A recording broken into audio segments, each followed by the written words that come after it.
What's going on, folks? Ted from Nerd Immersion here. I don't think this really needs an intro or anything, but I just wanted to showcase because as you probably may have seen on social media, I've been going through crazy night shifts helping to restore power to people here where I am from, where I work for the utility. We've tons of people out of power, so it's been crazy night shifts for me, but I'm finally back. But yeah, one of the benefits of the night shift was I happened to, just on my way out of work one night, I just decided before going home, I would swing by Walmart, and I managed to pick up the other Jada Toys D&D box. And as I showed in the last video, I'm not like super pumped about any of the actual minis, but the dragon is pretty cool. And you can see it's pretty sizable, and this is a pretty heavy box. So I thought it would be interesting to go ahead and unbox this and take a look at the dragon. That's the main thing. But I did actually have somebody reach out to me and show me pictures. They actually bought them and then just used straight acetone and stripped all the paint off of the little minis, because you can tell they're really globbed on heavy with the paint, and showed how much the detail actually is there if you remove all of the paint that's on them as you get them out of the box. So I thought it would be cool to look at this and then also look at those pictures and see if that changes anybody's mind. So I'm gonna go ahead and open this and stop talking so we can speed through this so it doesn't just totally blow out your ears.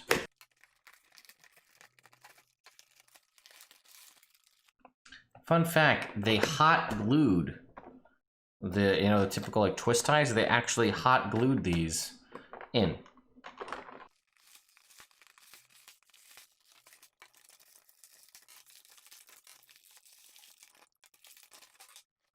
That was a lot of work for these kind of minis.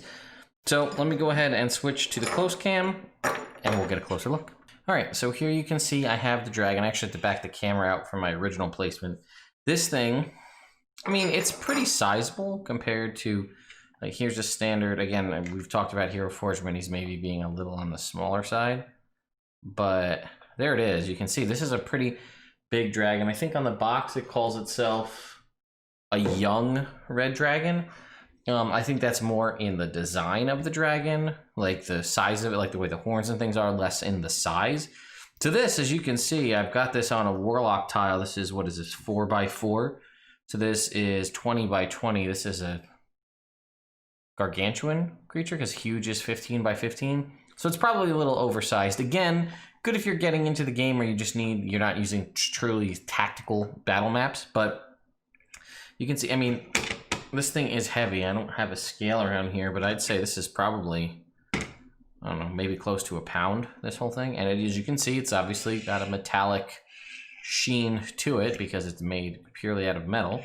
It does, as we said with the little minis, have a lot better kind of quality on the paint job because it's bigger. It's easier to get the paint where it needs to be. You can see the eyes are pretty clear here.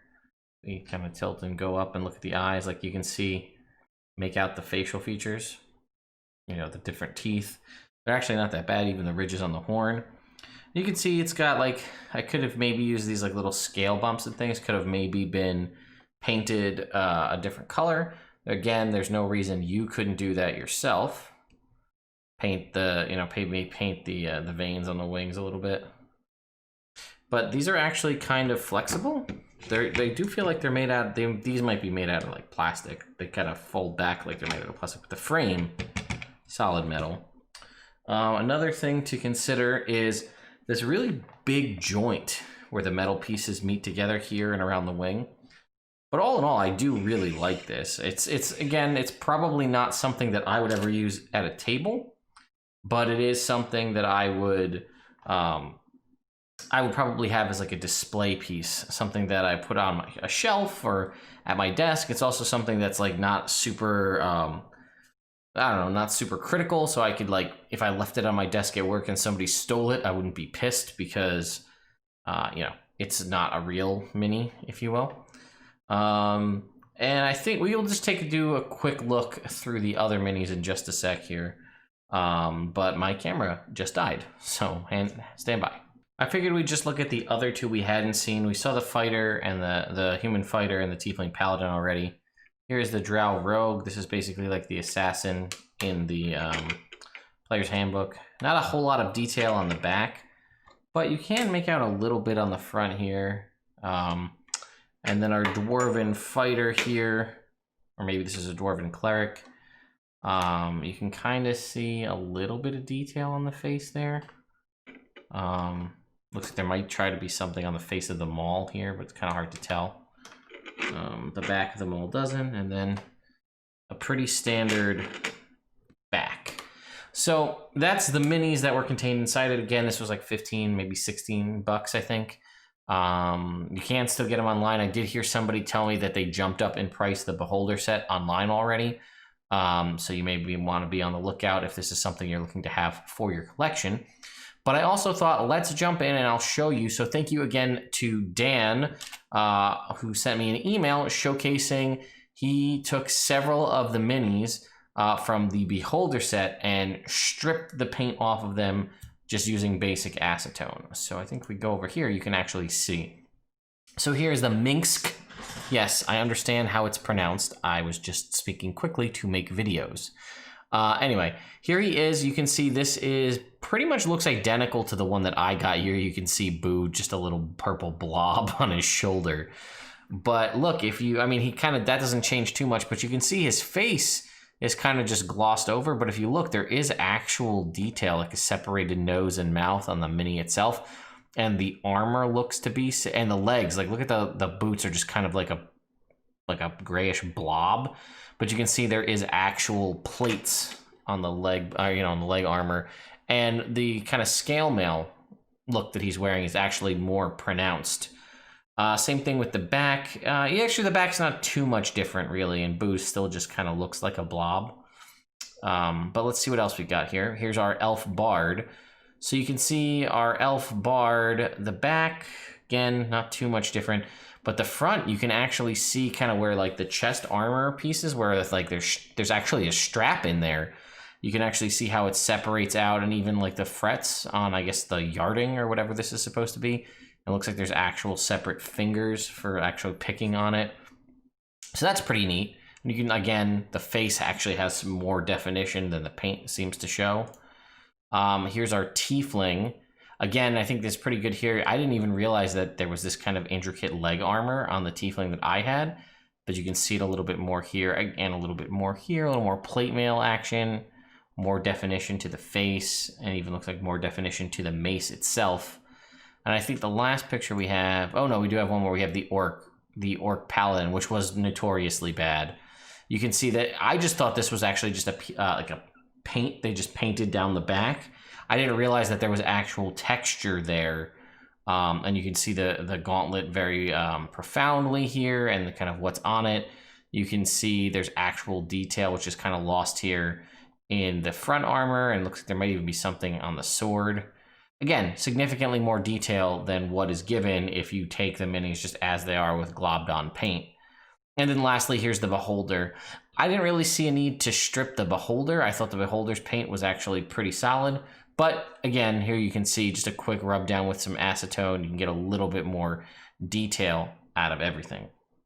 So I just wanted to showcase that just as a follow-up for people who wanted to see what these minis look like. And again, because someone submitted to me the effort they took to remove the paint, that was a big question a lot of people had, was I wonder what these would look like with the paint stripped off.